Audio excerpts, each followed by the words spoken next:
ननद भौजाई से का कह दिया भाई, कह दिया ये नया नया तो शादी भइल।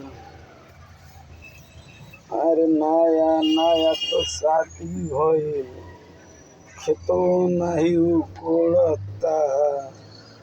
नया नया शादी भइल, खेतो नहीं उकोड़ता। बेरे बेरो कहता कि बाहरा जाए खातिर रोवता। बेरे बेरो बाहरा जाए खातिर रोवता। तनी भैया लोग धीरे धीरे बोला बोला तनी हैबिट हो जाए, तनी डर लागला वही से तनी रुक रुक के बोले पड़ला।